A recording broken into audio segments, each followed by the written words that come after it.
മലപ്പുറം കാളികാവിലെ കടുവ ദൗത്യത്തിൽ ദൗത്യസംഘത്തിന് നേരെ തിരിഞ്ഞ കടുവയെ വെടിവെച്ചു. പിന്നാലെ കടുവ ഓടി രക്ഷപ്പെട്ടു. കടുവയ്ക്കായി തെരച്ചിൽ ആരംഭിച്ചെങ്കിലും കണ്ടെത്താൻ ഇതുവരെ സാധിച്ചിട്ടില്ല.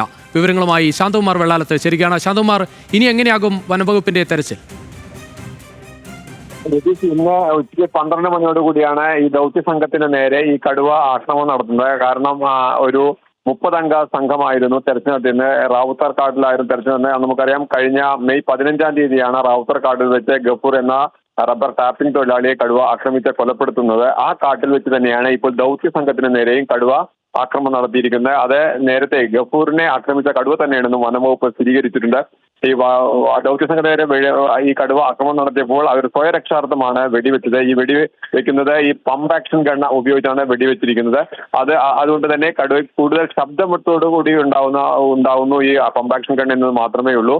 അത് ഓടി രക്ഷപ്പെട്ടു കടുവ എന്നാണ് ഇപ്പോൾ വനവകുപ്പ് ഉദ്യോഗസ്ഥരും തെരച്ചിൽ സംഘവും അറിയിച്ചിട്ടുള്ളത്. അതിനുശേഷവും ഇപ്പോൾ വൈകിട്ട് 5 മണി വരെ അവർ തെരച്ചിൽ നടത്തിയെങ്കിലും കടുവയെ കണ്ടെത്താനായിട്ടില്ല. എങ്കിലും വരും ദിവസങ്ങളിലും കൂടുതൽ ക്യാമറകൾ സ്ഥാപിച്ചും ഒപ്പം തന്നെ കൂട് സ്ഥാപിച്ചും ഈ തെരച്ചിൽ വീണ്ടും തുടരാൻ തന്നെയാണ് ദൗത്യസംഘത്തിന്റെ തീരുമാനം. രുചി. ശരി ശാന്തകുമാർ.